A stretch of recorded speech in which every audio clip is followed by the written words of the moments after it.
राधे राधे, जय श्री कृष्णा। आज है कार्तिक मास का 13वां दिन और हम पाठ कर रहे हैं कार्तिक महात्म्य का। तो आज हमारा है 16वां अध्याय, क्योंकि हम 15 अध्याय तक पढ़ चुके हैं। तो शुरू करते हैं ठाकुर जी का नाम लेके। 16वां अध्याय। ओम नमो भगवते वासुदेवाय नमः। ओम नमो भगवते वासुदेवाय नमः। भगवते वासुदेवाय नमः। कार्तिक महात्म्य का 16वां अध्याय। नारद राजा पृथु ने कहा, नारद जी, यह तो आपने महाप्रभु शंकर की बड़ी अद्भुत कथा सुनाई।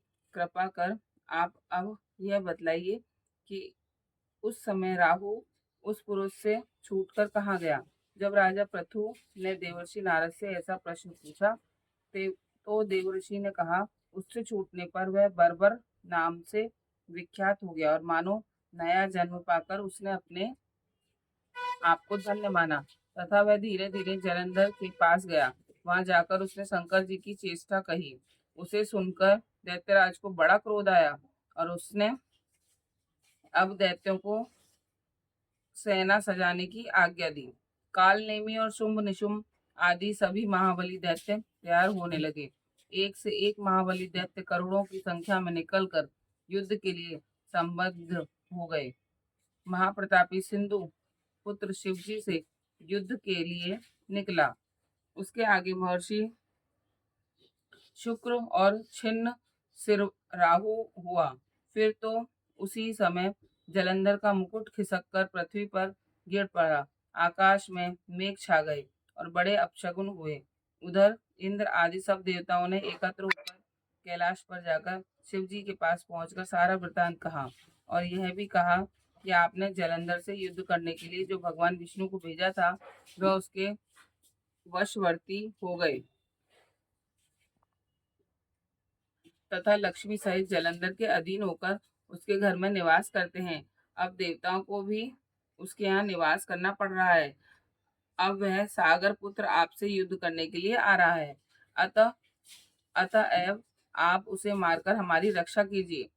देवताओं से यह सब सुनकर शंकर जी ने भगवान विष्णु से पूछा, हे हे ऋषिकेश, युद्ध में आपने जलंधर का संहार क्यों नहीं किया और वैकुंठ को छोड़कर आप उसके घर कैसे चले गए। यह सुनकर भगवान विष्णु ने हाथ जोड़कर नम्रता पूर्वक शंकर से कहा, उसे आपका अंशिवा लक्ष्मी का भाई होने के कारण नहीं मारा है। वह बड़ा ही वीर व देवताओं से अजय है।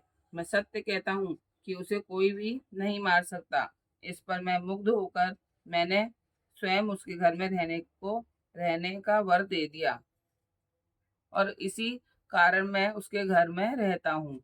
हे सूरवर विष्णु, आप यह क्या कहते हैं। उस दैत्य जलंधर को मैं अवश्य मारूंगा, इसमें कुछ भी संदेह नहीं है। अब आप सब देवता जलंधर को मेरे द्वारा मरा हुआ ही जानकर अपने स्थान को जाइए।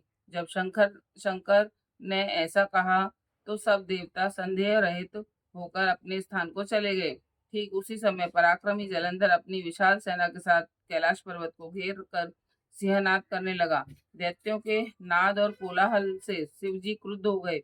उन्होंने अपने नंदी आदि गणों को उसके साथ युद्ध करने की आज्ञा दे दी। कैलाश पर्वत के समीप भीषण युद्ध होने लगा। दैत्य अनेक प्रकार के अस्त्र शस्त्र बरसाने लगे।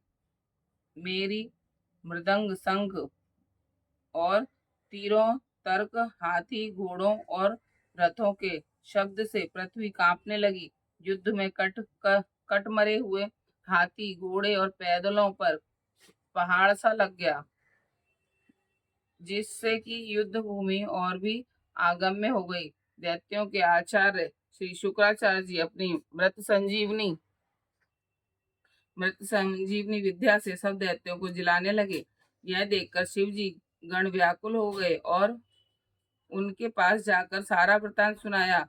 उसे सुनकर भगवान रुद्र के क्रोध की सीमा न रही। वे अपने भयंकर रूप से दिशाओं को प्रज्वलित करने लगे। फिर तो उस समय उनके मुख से एक बड़ी भयंकर कन्या उत्पन्न हुई, जिसकी जिसकी की दोनों भुजाएं ताल वृक्ष के समान थी। वह युद्ध भूमि में जाकर सब असुरों का चर्वन करने लगी। तब युद्ध भूमि में इस प्रकार विचरते हुए वह शुक्र जी के समीप पहुंची और उन्हें शीघ्र ही अपने उदर में विलुप्त कर लिया। फिर स्वयं भी अंतर्ध्यान हो गई।